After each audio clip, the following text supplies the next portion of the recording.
Yirmeyahu chapter 38.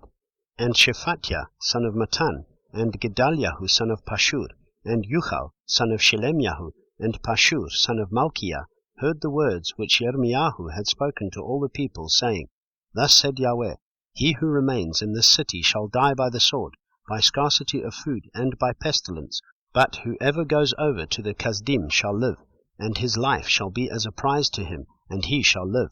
Thus said Yahweh, This city is certainly given into the hand of the sovereign of Babel's army, and he shall take it.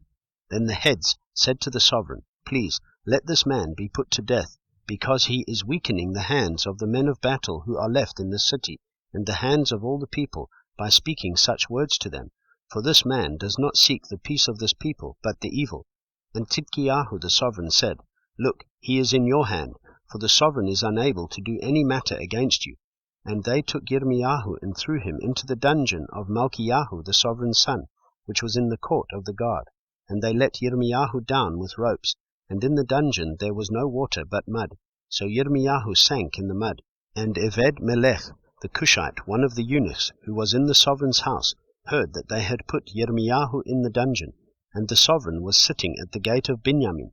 And Eved-melech came from the sovereign's house and spoke to the sovereign, saying, My master the sovereign, these men have done evil in all that they have done to Yirmeyahu the prophet, whom they have thrown into the dungeon, and he is likely to die from hunger in the place where he is, for there is no more bread in the city. And the sovereign commanded Eved-melech the Cushite, saying, Take 30 men from here with you, and lift Yirmeyahu the prophet out of the dungeon before he dies.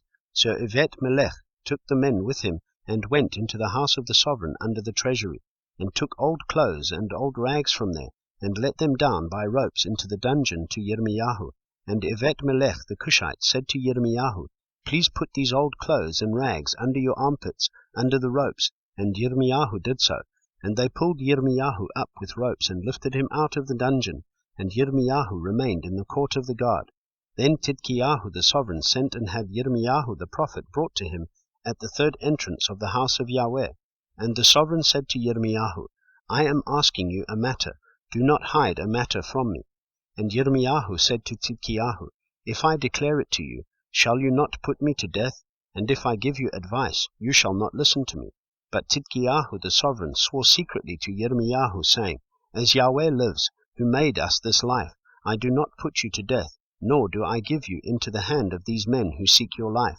And Yirmeyahu said to Tidkiyahu, Thus said Yahweh, the Elohim of hosts, the Elohim of Israel, If you do indeed surrender to the heads of the sovereign of Babel, then your being shall live, and this city not be burned with fire, and you and your house shall live.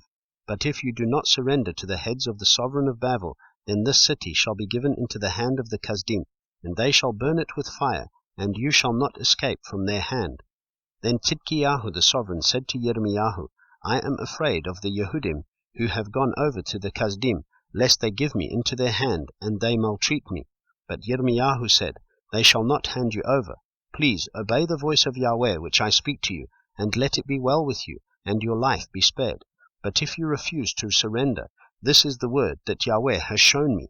Then see, all the women who are left in the sovereign of Yehuda's house shall be surrendered to the heads of the sovereign of Babel, and see, they are saying, Your close friends have set upon you and prevailed against you.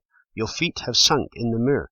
They have turned away again, and they are going to surrender all your wives and children to the Kasdim, and you yourself shall not escape from their hand, but be taken by the hand of the sovereign of Babel, and this city shall be burned with fire.